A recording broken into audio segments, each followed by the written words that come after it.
기도합니다. 아멘.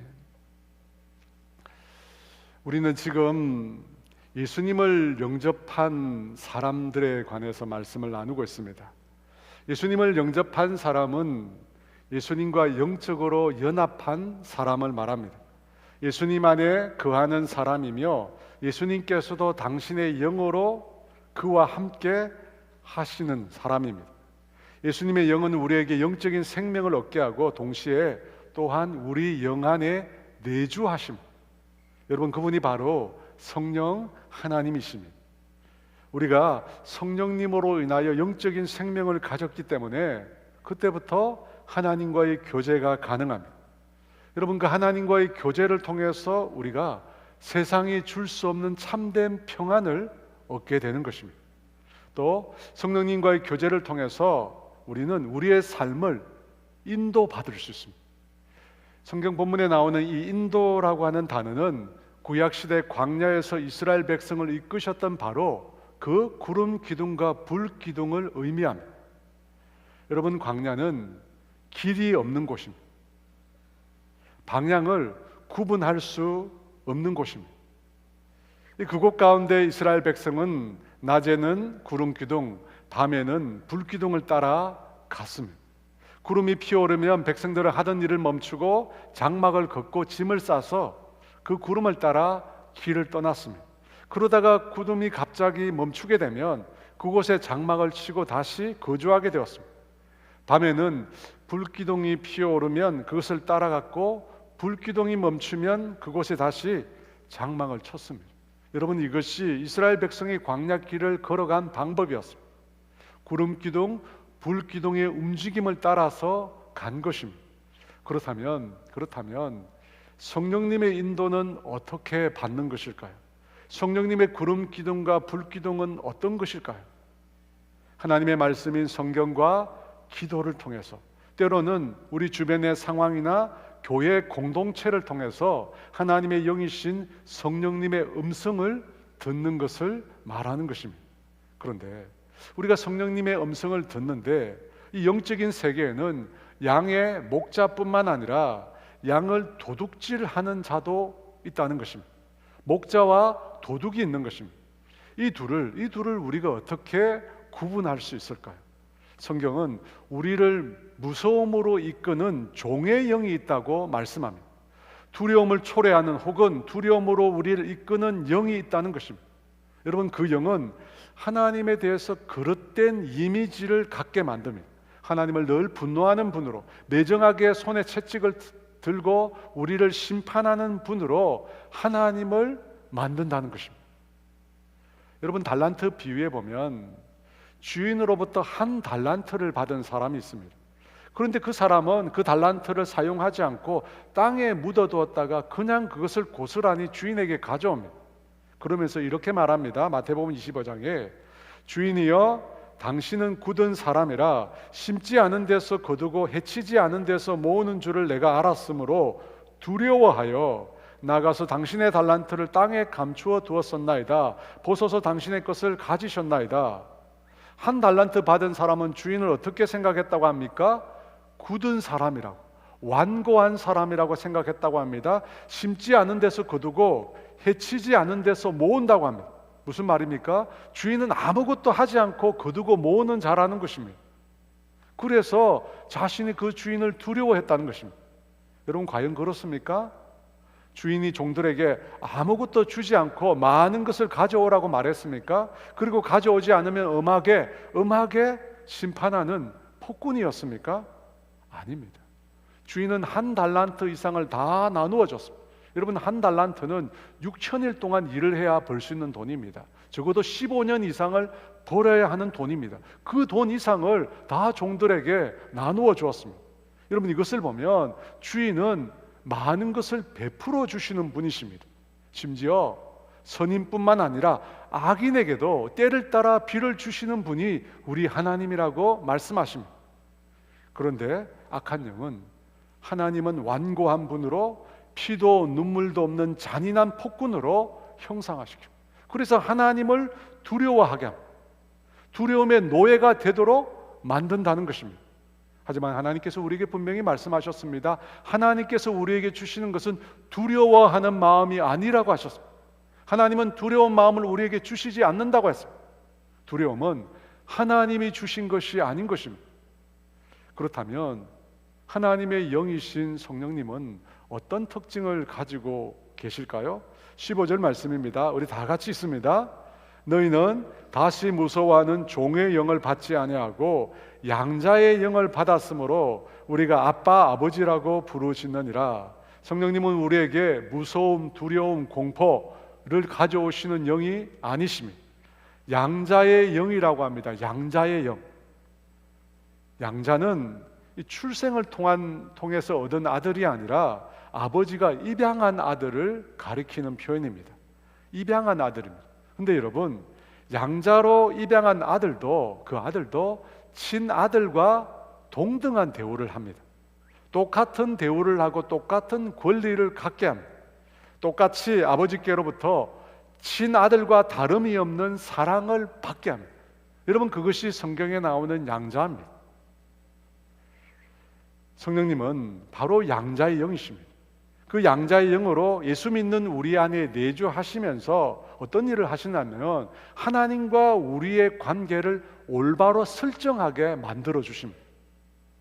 왜냐하면 우리가 예수 믿기 전에는 하나님과의 관계가 어떻냐면 하나님과 원수의 관계였습니다. 결코 용서받을 수 없는, 도무지 용서받을 수 없는 심판과 정죄를 받아야만 하는 존재가 우리였다는 것입니다. 로마서 5장 10절에 이렇게 말합니다. 곧 우리가 원수 되었을 때 그의 아들의 죽으심으로 말미암아 하나님과 화목하게 되었은즉 화목하게 된 자로서는 더욱 그의 살아나심으로 말미암아 구원을 받을 것이니라. 우리가 하나님과 원수 관계에 있었다고 합니다. 결코 가까워질 수 없는 관계였습니다. 그랬던 우리가 이제 하나님을 어떻게 부른다고 합니까? 아버지라고 부르게 되었다고 합니다. 여러분, 이것은 아버지라고, 우리가 아버지라고 부르고 싶다고 해서 부를 수 있는 게 아닙니다. 하나님을 여러분 아버지라고 부르고 싶다라고 해서 부를 수 있는 게 아니라는 것입니다. 여러분, 예수 믿지 않는 불신자들에게 하나님이 어떤 분이시냐, 하나님을 아버지라고 말할 수 있느냐라고 물으면 거의 대부분, 아마 전부가 하나님을 아버지라고 부를 수 없다고 말할 것입니다. 개중에 사람들 중에는 개중에 하나님을 조물주라고 표현하는 사람이 있을 것입니다. 이 세상을 만든 창조주라고 말하는 사람도 있을 거고, 추상적으로는 뭐 존재의 근원 뭐 이런 말로 표현하는 사람도 있을 것입니다. 하지만 하나님을 아버지라고 할 사람은 아마 아무도 없을 것입니다. 왜냐하면 이 아버지는 가족 관계에서만 사용되는 호칭이기 때문입니다. 여러분, 우리가 나이가 40, 50 정도 된 남자분들을 다 아버지라고 부르지 않습니다.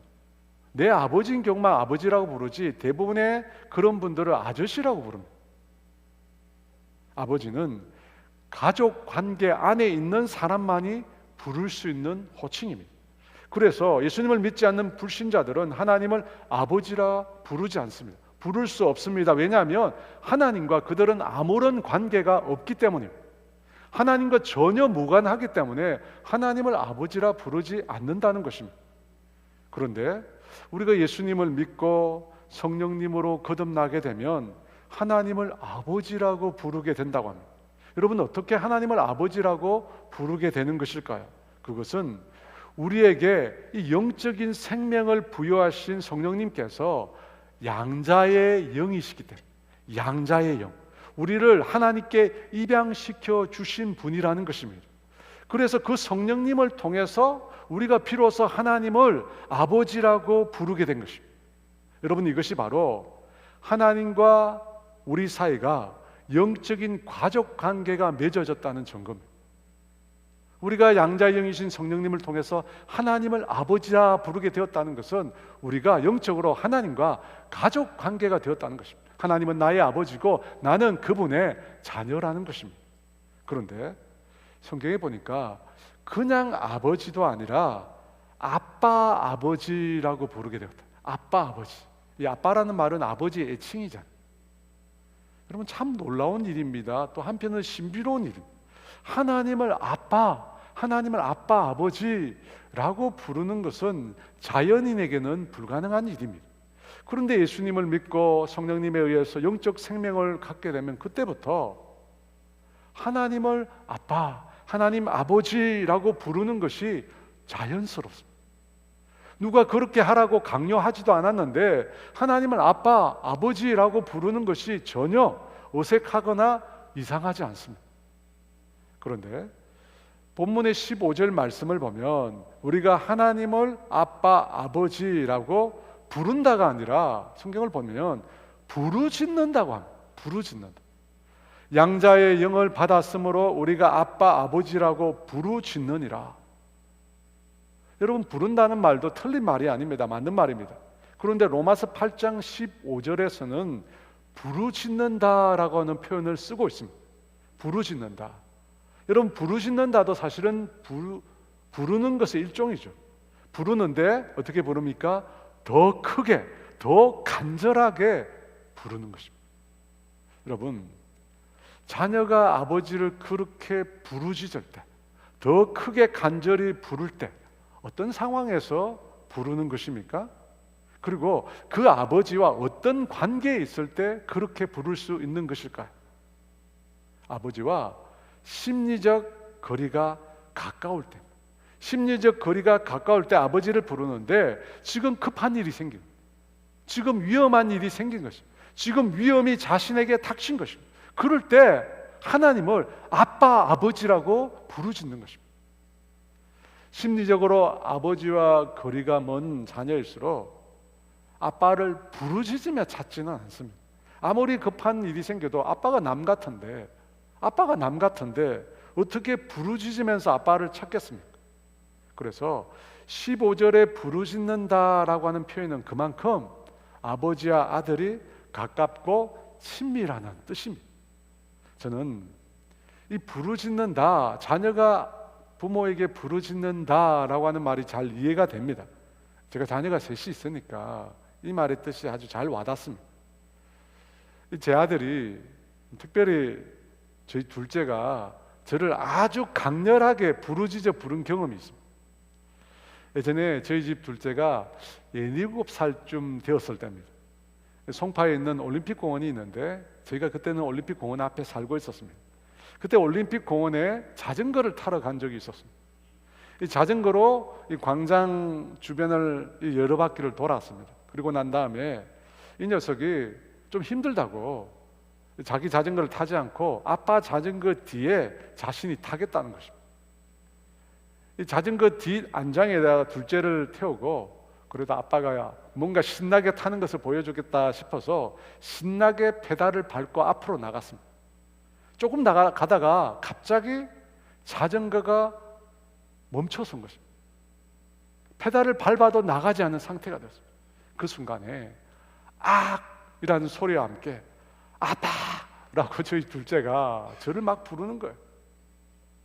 무슨 일인가 제가 살펴보니까 이 녀석이 뒷좌석에 앉아 있다가 발을 흔들거리다가 그만 자전거 이 뒷바퀴 바퀴살과 그리고 자전거를 받치고 있는 대에 발목이 끼인 것입니다. 발목이 끼어가지고 발목이 돌아갔어요. 급히 내려서 그 바퀴를 뒤로 돌려서 발을 빼냈습니다. 아이의 그 연한 피부가 이 옷을 입고 있었음에도 불구하고 연한 피부가 찢겨지고 퍼렇게 멍이 들었어요. 혹시 골절이 되지 않았을까? 애는 아파서 우는데 얼마나 아플까? 제가 그 생각을 하면서 그 아들을 안고 그 올림픽 공원에서 둔촌동에 있는 정형외과까지 쉬지 않고 제가 달려갔습니다. 아마 그 속도를 유지했으면 제가 아마 올림픽에도 출전할 수 있지 않을까 생각이 듭니다. 여러분이 궁금하실 것 같아서 골절은 아니었습니다. 여러분, 아빠, 아버지라 부르짖느니라 라고 하는 말씀은 그런 뜻입니다. 하나님의 자녀들이 인생의 위기를 맞아서 고통 가운데 있을 때 하나님께 부르짖는 것입니다. 왜냐하면 하나님이 나의 아빠 아버지가 되시기 때문에, 하나님이 나를 너무나 사랑하시는 아빠가 되시기 때문입니다. 아빠가 되시기 때문에 그 아빠 아버지께 부르짖을 수 있는 것입니다. 사랑하는 여러분, 그 하나님이 계시다는 것, 나를 사랑하는 아빠가 내 인생에 계시다라고 하는 것은 우리가 인생을 살아가면서 얼마나 큰 위로가 되는지 모릅니다. 앞뒤 좌우 사방이 다 막히고 도대체 어떻게 무엇을 해야 될지 모를 때, 여러분, 그 아빠 하나님, 그 아버지 하나님, 그 아버지 하나님을 부르세요. 아빠 아버지, 저를 도와주세요. 하나님 아버지, 제발 저를 살려주세요. 저도 제 아들을 품에 품고 빛의 속도로 달렸는데 하나님은 오죽하시겠습니까?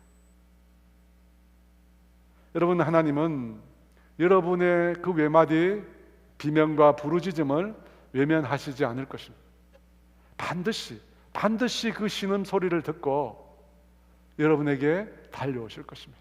그리고 여러분 인생의 가장 좋은 길로, 가장 선한 길로 하나님이 반드시 여러분을 붙잡고 인도해 주실 것입니다.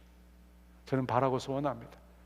아빠 아버지라고 부를 수 있는 그 하나님 아버지를 저와 여러분이 만나시기를 주의 이름으로 축원합니다. 우리가 우리 안에 내주하시는 성령님으로, 그 양자의 영으로 말미암아 하나님을 아빠 아버지라 부를 수 있습니다. 하나님을 아빠 아버지라 부르짖을 수 있게 되었습니다. 그런데 여러분, 그 일이 어떻게 이루어지는 것일까요? 오늘 16절은 그 사실을 말씀하는데요, 같이 있습니다.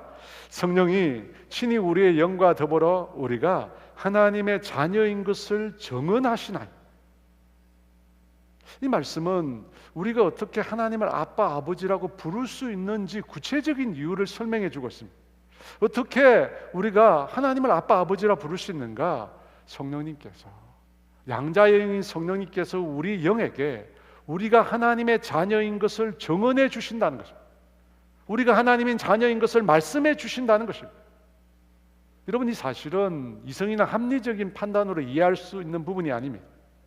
성령님과 우리의 영 사이에 눈에 보이지 않는 영적인 세계에서 일어나는 일입니다. 성령님께서는 우리에게 찾아오셔서 영적인 생명을 부여하셨습니다. 영으로 우리를 다시 태어나게 하셔서 영적인 생명을 부여하셨습니다. 그래서 우리가 영적인 존재가 되었어요. 그런데 그 이전에는 우리의 영이 죽어 있었습니다. 우리의 영이 하나님과 단절되어 있었습니다. 죄 때문에 하나님과의 관계가 끊어져 있었습니다. 그런데 그 성령님에 의해서 죽어 있는 우리의 영이 살아나게 된 것입니다. 생명을 얻게 된 것입니다. 그 생명이 바로 영적 생명입니다. 성경에서 그 생명을 영생이라고 합니다. 여러분, 영생은 본래 영원히 사는 생명을 말하는 것이 아니라 영적인 생명을 뜻합니다. 근데 그 영적인 생명이 영원토록 사니까 영생이라고 하는 것입니다. 그와 같은 영적인 생명을 가지게 되었기 때문에 그때부터 하나님과 교제가 가능해집니다. 하나님은 영의 분이시나요? 하나님이 영이시거든요. 그 교제를 통해서 성령님께서 우리에게 증언해 주신다는 겁니다. 뭘 증언해 주십니까? 우리가 하나님의 자녀인 것을 증언해 주신다는 것입니다. 우리가 흔들릴 때마다, 내 믿음이 흔들릴 때마다, 내가 과연 하나님의 자녀가 맞는가 생각이 들 때마다, 내가 과연 하나님의 자녀인데 내 삶에 이렇게 고통이 많은가, 이렇게 아픔이 많은가, 불평 불만이 일어날 때마다 내 안에 내주하시는 성령님께서 말씀을 통해서, 기도를 통해서, 때로는 놀라운 현상을 통해서, 기적적인 현상을 통해서 내가 하나님의 자녀인지를 확인시켜 준다는 것입니다.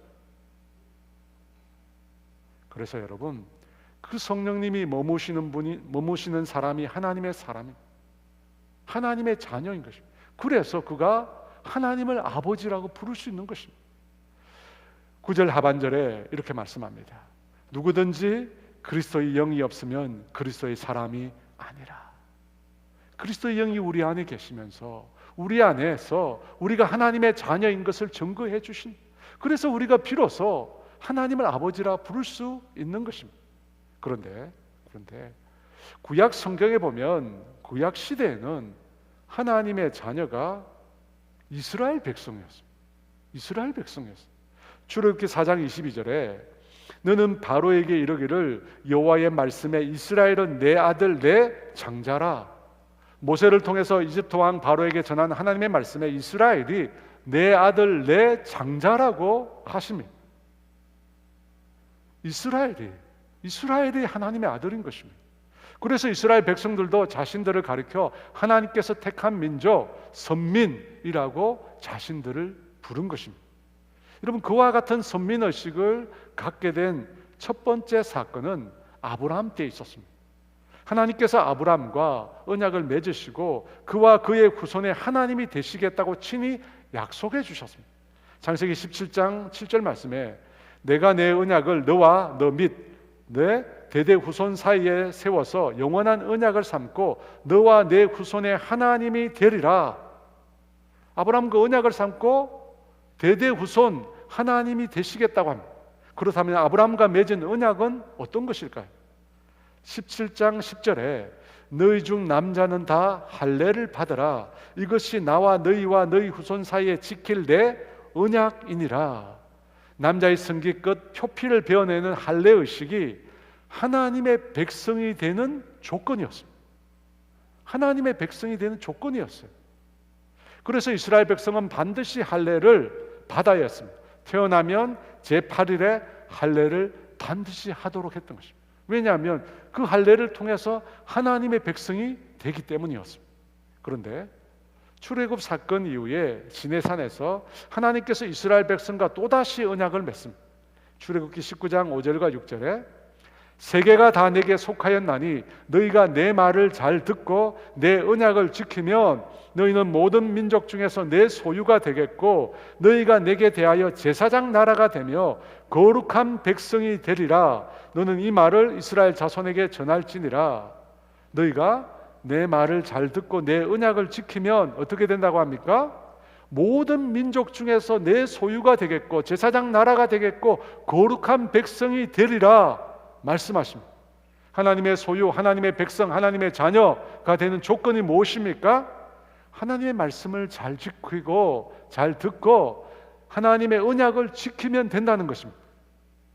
그렇다면 시내산에서 말할 때 그 하나님의 말씀, 그 하나님의 언약은 무엇이었을까요? 바로 십계명으로 대변되는 율법입니다. 율법이. 여러분, 그러니까 구약시대 하나님의 백성, 하나님의 자녀가 되는 조건은 할례와 율법의 말씀을 지키는 것이었습니다. 할례를 행하고 십계명을 비롯한 율법을 지키면 아브라함의 후손인 유대인이 될 수 있었고, 여러분, 그것이 곧 하나님의 자녀가 되는 것이었습니다. 그런데 지금은 어떻습니까? 지금은 그렇게 하면 하나님의 자녀가 됩니까? 신약시대는 누가 하나님의 자녀가 된다고 말씀합니까? 예수님을 구주로 영접하는 사람. 예수님을 구주로 영접하는 자, 곧 그 이름을 믿는 자들은 하나님의 자녀가 된다고 했습니다. 예수님을 구주로 영접하면 예수님의 영이신 성령님과 연합하게 됩니다. 그리고 그 성령님에 의해서 영적인 생명을 갖게 되고 그때부터 성령님께서 그 사람 안에 내주하시게 됩니다. 여러분, 그 사람이 바로 하나님의 자녀라고 신약 성경은 말씀하고 있습니다. 그러면 여러분, 구약시대 하나님의 자녀와 신약시대 하나님의 자녀가 다릅니다. 달라요. 그래서 초대 교회 시대에는 예수님을 영접한 사람들에게도 구약시대처럼 할례와 율법을 지킬 것을 요구한 사람들이 있었어요. 사도행전 15장 5절에 보니까 바리새파 중에 어떤 믿는 사람들이 일어나 말하되 이방인에게 할례를 행하고 모세의 율법을 지키라 명하는 것이 마땅하다 하니라. 분명히 믿는 사람들이에요. 바리새파 사람들입니다. 믿는 사람들이에요. 근데 그 사람들이 이방인 중에서 예수 믿는 사람들이 생겼거든요. 그 사람들에게 무엇을 요구합니까? 할례를 행하고 모세의 율법을 지키라는 것입니다. 할례를 행하고 모세의 율법을 지켜서 그 일을 통해서 먼저 아브라함의 후손인 유대인이 되고 그 다음에 하나님의 자녀가 된다고 말하는 것입니다. 근데 여러분, 신약 성경은, 예수님은 그렇게 말씀하시지 않았습니다. 왜냐하면 구약의 이스라엘 백성은 실패했기 때문에, 할례와 율법 준수를 통해서 하나님의 자녀가 될 수 있다고 했는데 그것을 그들은 지키지 못했습니다. 왜냐하면 인간의 힘으로, 능력으로 율법을 지킬 수 없기 때문입니다. 율법 그 자체에 문제가 있는 것이 아니라 그 율법을 지킬 능력이 우리 인간에게 없다는 것입니다.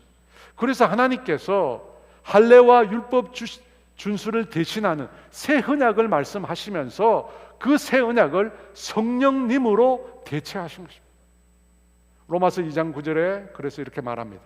오직 이면적 유대인이 유대인이며 할례는 마음에 할지니 영에 있고 율법 조문에 있지 아니한 것이라. 할례를 어디에 하라고 했습니까? 몸에 하는 것이 아니라 마음에 할지니 영에 있다고 합니다. 영적 할례를 하라는 것입니다. 이것은 여러분, 성령님으로 인하여 거듭나게 되는 역사를 말하는 것입니다. 성령 세례를 상징하는 표현입니다. 로마서 8장 4절은 또 이렇게 말합니다. 육신을 따르지 않고 그 영을 따라 행하는 우리에게 율법의 요구가 이루어지게 하려 하심이라. 율법의 요구가 어떻게 이루어진다고 합니까? 성령을 따라 행하는 사람에게 율법의 요구가 이루어진다고 합니다. 여러분, 구약시대는 내 힘과 능력으로 할례와 율법을 준수함으로 하나님의 자녀가 되었습니다. 하지만 그 일은 실패했습니다. 그래서 이제 주님은 성령님에 의해서 하나님의 자녀가 되는 길을 여셨습니다. 어떤 방법입니까? 성령님께서 우리 안에서 영적인 할례를 하는 거예요. 우리로 하여금 하나님의 영에 의해서 거듭나게 하신 것입니다. 그리고 나서 그 하나님의 영이신 성령님을 따라 살아갈 때, 성령님의 음성을 쫓아 살아갈 때 어떻게 됩니까? 율법의 요구가 이루어지게 하신다고 합니다. 여러분, 성령님에 의해서 모든 것이 가능해진 것입니다. 그래서 여러분, 하나님의 영이신 성령님께서 우리의 영을 거듭나게 하신 것입니다. 우리의 영을 거듭나게 하시고 우리 안에 내주하시면서 우리가 하나님 자녀가 되었다라고 하는 사실을 선포하시는 것입니다. 그 성령님에 의해서 우리가 거듭나고 그 성령님에 의해서 우리가 율법의 말씀을 이룰 수 있는 것입니다. 그 성령님, 그래서 우리 가운데 보내신 것입니다. 그렇다면 왜 성령님께서 우리 안에서 계속해서 머무시면서 하나님의 자녀라고 증언하실까요? 왜 하나님의 자녀라고 하는 사실을 확인하는 것이 왜 중요할까요? 여러분, 그렇잖아요. 한번 하나님이 자녀라고 우리에게 말씀해 주시면 끝나는 문제인데 왜 성령님은 우리 안에 머무시면서 계속해서 우리가 하나님의 자녀임을 말씀하실까요? 왜냐하면 하나님의 자녀라고 하는 이 자기 정체성으로부터 하나님의 자녀의 삶이 나오기 때문에, 내가 누구냐? 곧 하나님의 자녀, 내가 하나님의 자녀라는 이 의식에서 뭐가 나온다고요? 하나님의 자녀다운 행동이 나온다는 거죠. 여러분, 생각해 보십시오.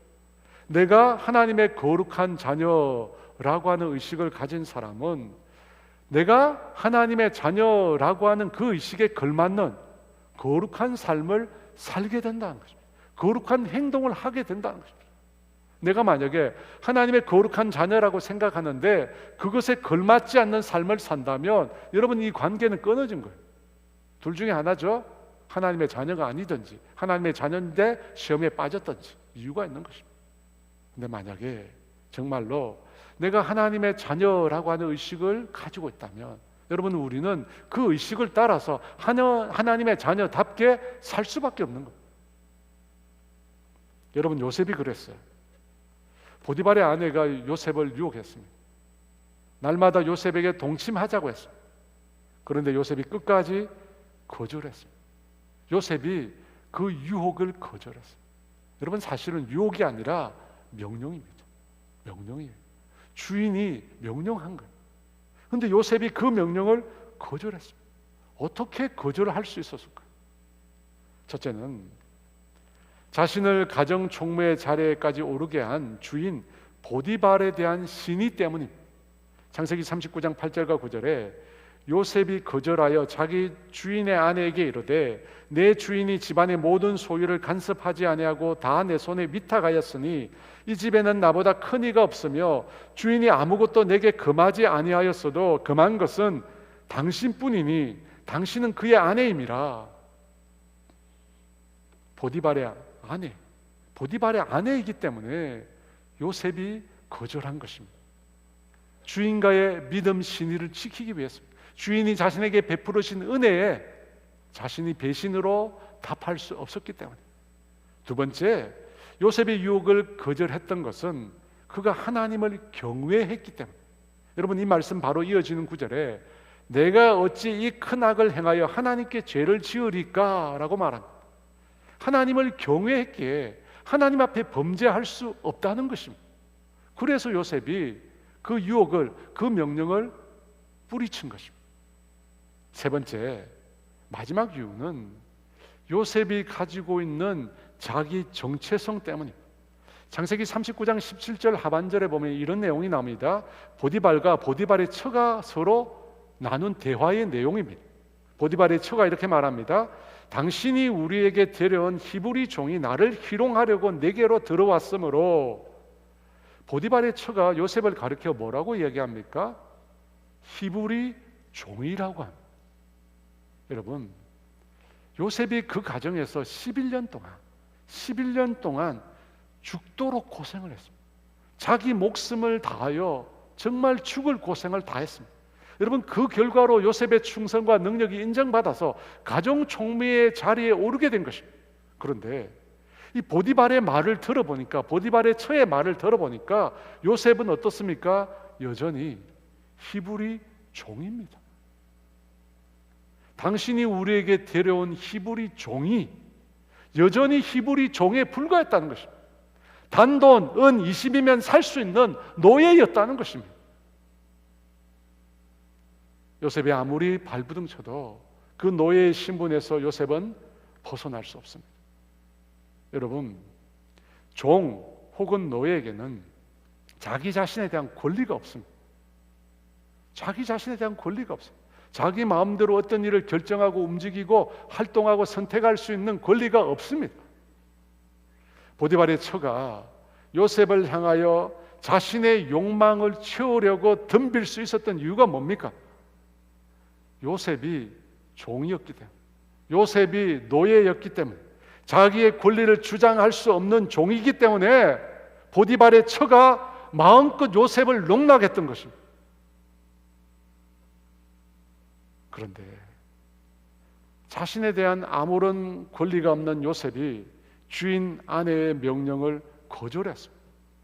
도망가 버렸어요. 할 수 없다고 했습니다. 여러분, 어떻게 그 명령을 거절합니까? 당시로는 불가능한 일입니다. 주인의 명령을 거절하면 그 자리에서 바로 죽습니다. 바로 죽여버려요. 노예는 그런 처지에 있는 존재였습니다. 그럼에도 요셉이 그 명령을 거절했습니다. 요셉이 그 명령을 거절할 수 있었던 것은 그가 죽기를 각오했기 때문에, 죽기를 각오한 겁니다. 그럼에도 보디발의 처의 명령을 그가 단호히 뿌리친 것은 요셉이 실상은 자신을 종으로 보지 않았기 때문에. 사람들이 요셉을 노예나 종으로 대했지만 요셉은 자신을 그렇게 보지 않았습니다. 여러분, 만약 요셉이 자신을 노예나 종으로 보았다면 주인의 명령을 어길 수가 없습니다. 어길 수가 없어요. 그렇잖아요. 내가 노예인데 무슨 권한이 있고 무슨 권리가 있고 자기 주장이 있습니다. 주인이 명령하면 그걸 따라야 돼요. 그런데 요셉이 그걸 거절했어요. 왜? 요셉은 자신을 종으로만 보지 않았던 거예요. 요셉은 자신을 거룩한 하나님의 백성, 하나님의 자녀라고 여기고 있었던 것입니다. 겉으로의 신분은 종이었지만 요셉의 속마음은 종으로만 자신을 생각하지 않고 자신을 향하여 하나님의 자녀라고, 하나님의 자녀라고 여러분 스스로를 생각하고 있어요. 그랬기에 그 유혹을, 그 명령을 뿌리칠 수 있었던 것입니다. 하나님의 자녀라고 하는 이 자기 의식이 유혹을 이긴 결정적인 이유였던 것입니다. 그래서 여러분, 우리가 나 자신이 누구냐라고 하는 자기 인식이 그렇게 중요한 거예요. 여러분, 그 자기 인식이 우리의 삶을 결정하고 우리의 행동을 결정합니다. 사랑하는 여러분, 우리는 하나님의 자녀, 하나님의 거룩한 자녀. 그 사실을 성령님께서 우리 안에 내주하시면서 계속해서 증언해 주십니다. 그 사실, 너가 하나님의 자녀, 너가 예수님의 그 피로 값주고 사신 하나님의 자녀라, 하나님이 그토록 사랑하는 자녀라, 거룩한 주의 백성이라고 계속해서 우리 안에서 말씀하십니다. 여러분, 왜 성령님께서 우리 안에서 계속해서 그 말씀을 하실까요? 그 이유는 이 악하고 험한 세상 가운데서, 이 악하고 험한 세상 가운데서 하나님의 자녀답게 살아가도록 하시기 위해서입니다. 하나님의 자녀답게, 거룩한 하나님의 자녀답게 살아가도록 하시기 위해서 우리에게 말씀하시는 것입니다. 여러분, 이것이 하나님의 의도예요. 하나님께서 성령을 보내시고 우리 안에 내주하게 하신 또 하나의 목적, 이유가 뭐냐? 바로 우리로 하여금 하나님의 자녀답게 살아갈 수 있도록 하시기 위해서입니다. 그 같은 목적을 가지고 성령님께서 계속해서 우리 안에서 말씀하십니다. 너는 하나님의 자녀야. 너는 거룩한 하나님의 백성이야.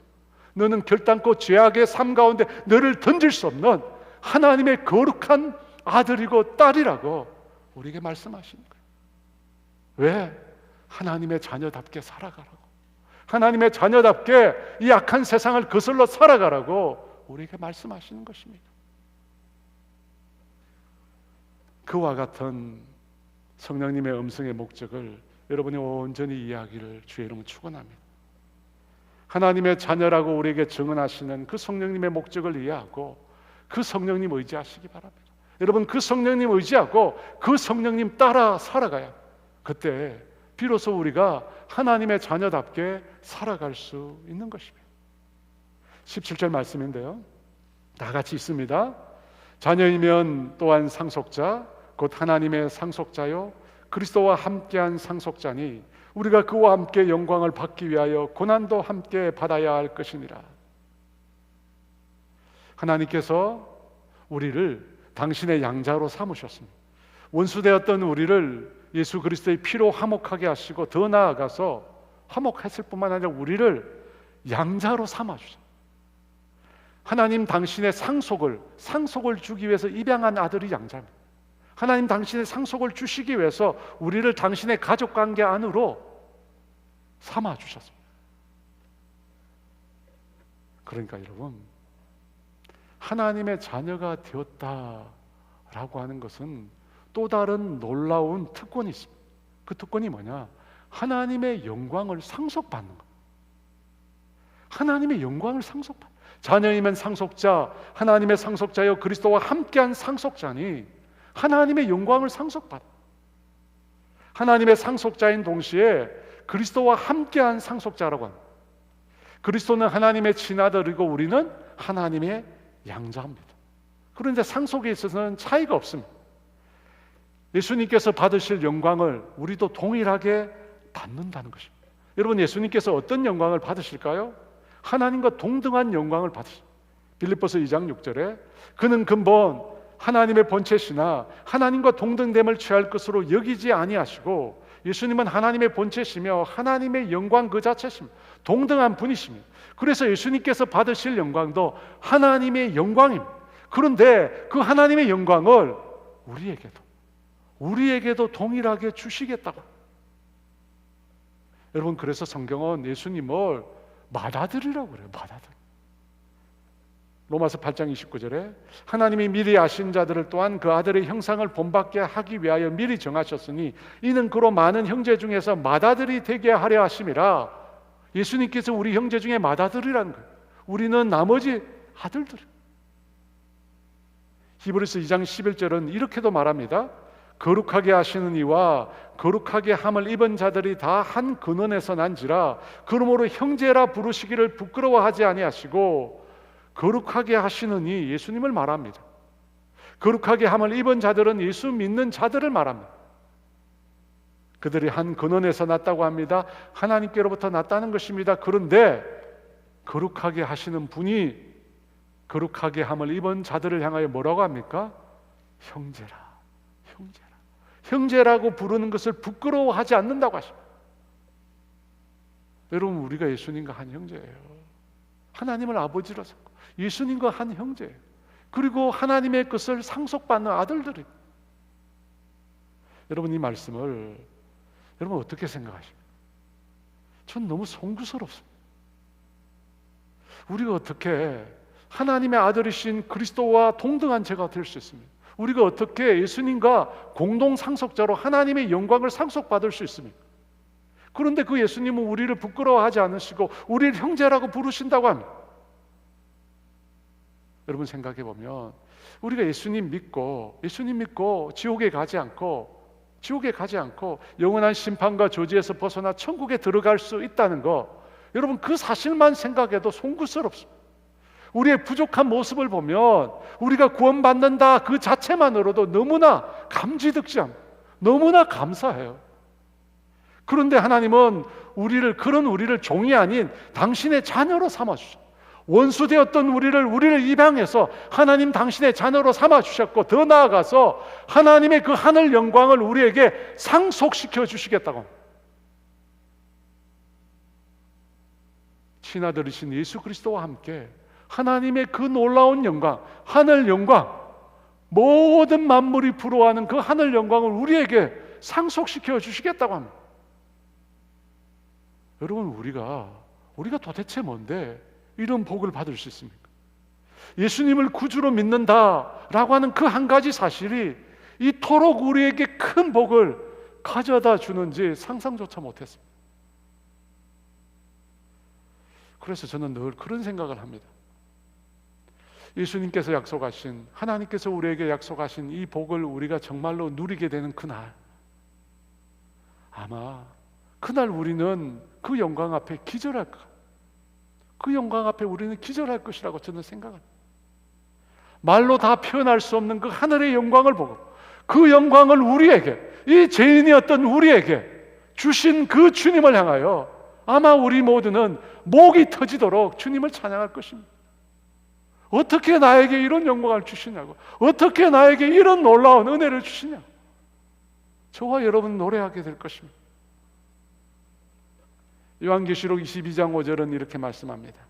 다시 밤이 없겠고 등불과 햇빛이 쓸데없으니 이는 주 하나님이 그들에게 빛이심이라. 그들이 세세토록 왕노릇하리로다. 세세토록 왕노릇한다고 합니다. 누가요? 그들입니다. 그들. 예수 믿는 우리들, 하나님의 자녀된 우리를 양자 삼아 주셔서 이런 영광을 주신 것입니다. 세세토록 왕노릇하는 영광을 우리에게 약속해 주신 것입니다. 여러분, 우리가 그런 영광을 상속받을 자입니다. 그런 영광을 상속받을 자. 그렇다면 여러분, 지금 현실이 조금 힘들다고, 지금 현실이 나에게 너무나 고통스럽다고 해도 좌절해서는 안 됩니다. 낙담해서는 안 됩니다. 절망해서는 안 됩니다. 왜? 우리를 향하여 기다리고 있는 영광이 너무나 크기 때문에. 여러분 그렇지 않습니까? 우리를 향하여 기다리고 있는 이 영광이 너무 큽니다. 그 영광을 소유했는데, 그 영광을 가졌는데 왜 우리가 낙담합니까? 왜 우리가 낙심합니까? 왜 우리가 좌절합니까? 하나님의 자녀는, 그 영광을 가진 자는 이 험한 세상, 이 우리를 힘들게 하는 세상, 그럴지라도 그 세상을 넉넉히 이겨나갈 수 있는 하나님의 자녀인 줄 믿습니다. 우리 모두가 그런 영광을 바라보며 믿음으로 하나님의 자녀됨을 자랑하며 살아가시기를 주의 이름으로 축원합니다. 우리 함께 너는 내 아들이라 함께 찬양하며 주 앞에 나가겠습니다.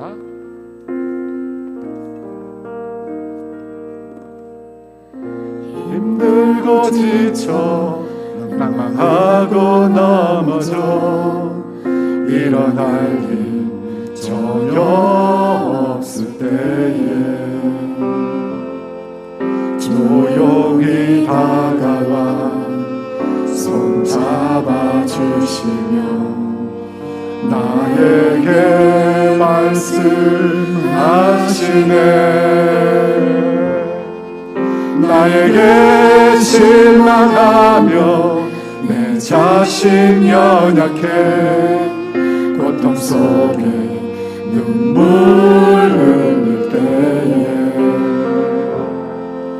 못자국 난 그 손길 눈물 닦아주시며 나에게 말씀하시네. 너는 내 아들이라. 오늘날 내가 너를 낳도다. 너는 내 아들이라.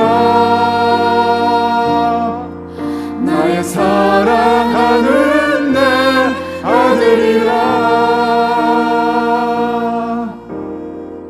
힘들고 지쳐 낭망하고 넘어져 일어날 힘 전혀 없을 때에 조용히 다가와 손 잡아주시며 나에게 말씀하시네. 나에게 실망하며 내 자신 연약해 고통 속에 눈물 흘릴 때에 못자국 난 그 손길 눈물 닦아주시며 나에게 말씀하시네.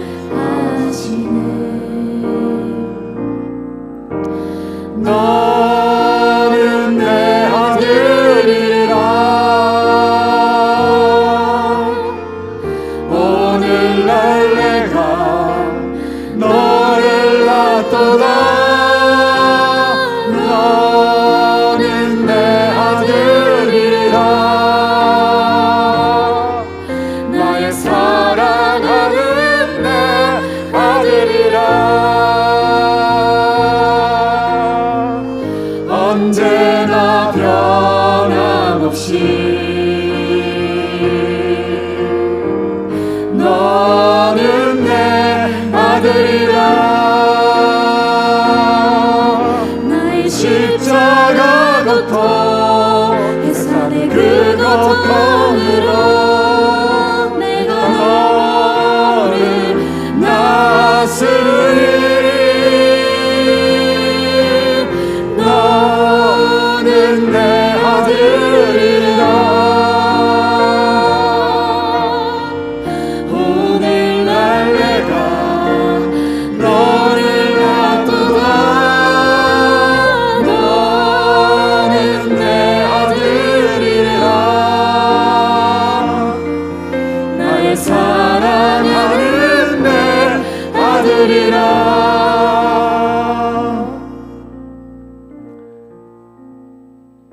주님이 우리 안에 말씀하시는 음성을 들으십시오.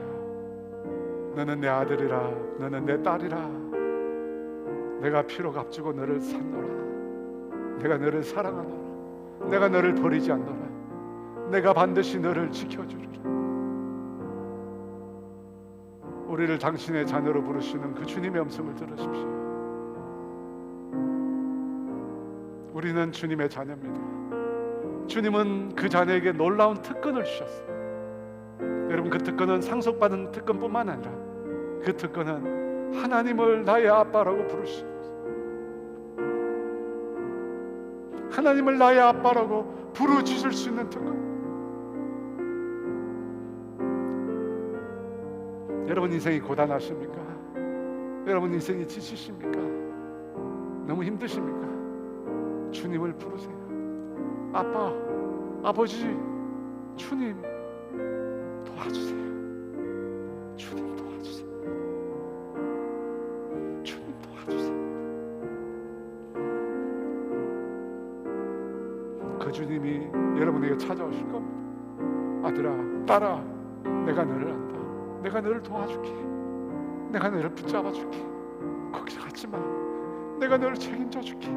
사망의 음침한 골짜기를 가도 나의 지팡이로, 막대기로 너를 지켜줄게.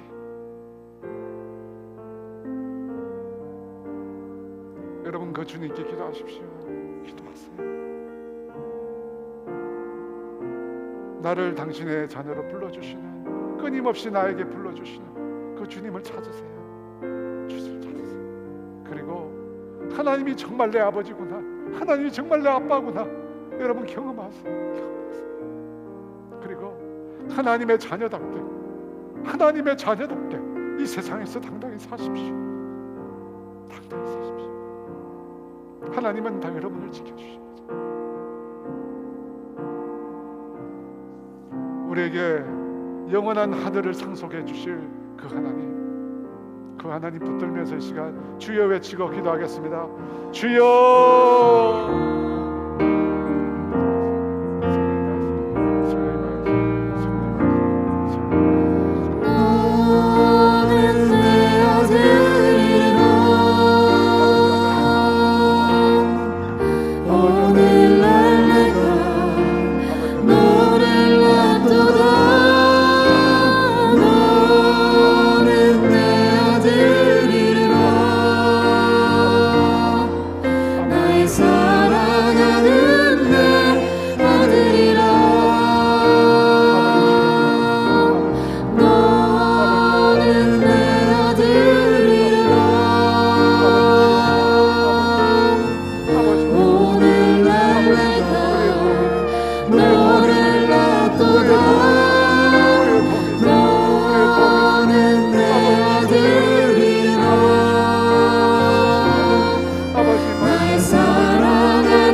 하나님 아버지, 너무 고맙습니다. 주님 너무 감사합니다. 영원히 죽을 수밖에 없는 우리를, 온수된 우리를 당신의 자녀로 입양하여 아들로 딸로 삼아주셔서 감사합니다. 아버지, 그렇게 삼아주셔서 하나님을 아빠라고, 하나님을 아버지라고 부를 수 있는 이 놀라운 특권을 주셔서 감사합니다. 아무도 우리를 돕지 않을 때, 도울 인생이 없을 때 하나님 주님을 붙들 수 있도록, 주님을 부를 수 있도록 우리에게 연해 주셔서 감사합니다. 주님 감사합니다. 주님 감사합니다. 우리에게 놀라운 이 하늘의 영광을 상속시켜 주셔서 감사합니다. 우리가 뭔데, 우리가 무엇인데 이 큰 은혜와 영광을 주십니까? 그 하나님 평생 내 삶을 통해 자랑하고, 그 하나님 찬양하고, 그 하나님 자녀된 것을 자랑스럽게 여기며 살겠습니다. 하나님 자녀답게, 거룩한 주의 백성답게 이 세상에 휩싸이지 않고 정말 믿음의 사람으로 하나님의 영광을 드러낼 자로 살아가겠습니다. 성령님 도와주시고 매 순간 내 안에서 말씀하여 주시고 인도하여 주세요. 그 성령님 따라서 정말로 하나님을 기쁘시게 하는 자녀의 삶을 살아갈 수 있도록 은혜를 베풀어 주시옵소서. 지금은 우리 주 예수 그리스도의 은혜와 하나님의 다함이 없는 사랑하심과 성령님의 교통하심과 인도하심과 위로하심, 오늘 성령님의 음성을 듣고 하나님의 자녀답게 살기로 결단하는 사랑하는 성도들을 위해 이제로부터 영원토록 함께 하시기를 간절히 축원합니다.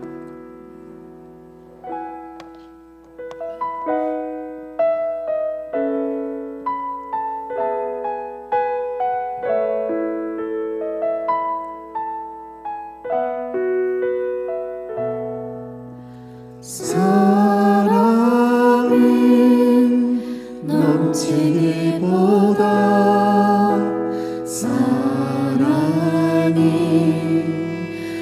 넘치는 교회 섬김은 원하기보다 섬김의 기쁨 알아가는 교회 세상이 주목하기보다 주님이 주목하는 교회 화려한 겉모습보다 중심이 주를 향한 교회 주님이 피로 사신 아름다운 교회 서로를 사랑함으로 하나 되는 교회 주님이 머리 되신 거룩한 교회 우리 함께 만들어가요 내 작은 생각보다도 내 작은 생각보다도 하나 됨에 소중함 하는 교회 세상에 알려지기보다 서로가 서로를 깊이 아는 교회 주님이 피로 사신 아름다운 교회 서로를 사랑함으로 하나 되는 교회 주님이 머리 되신 거룩한 교회 우리 함께 만들어가요 주님이 피로 사신 아름다운 교회 서로를 사랑함으로 하나 되는 교회 주님이 머리 되신 거룩한 교회 우리 함께 만들어가요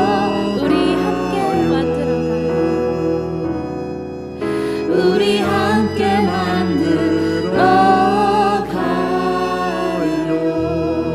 만들어가요 주님의 자녀로서 승리하시는 한 주간의 삶 되시길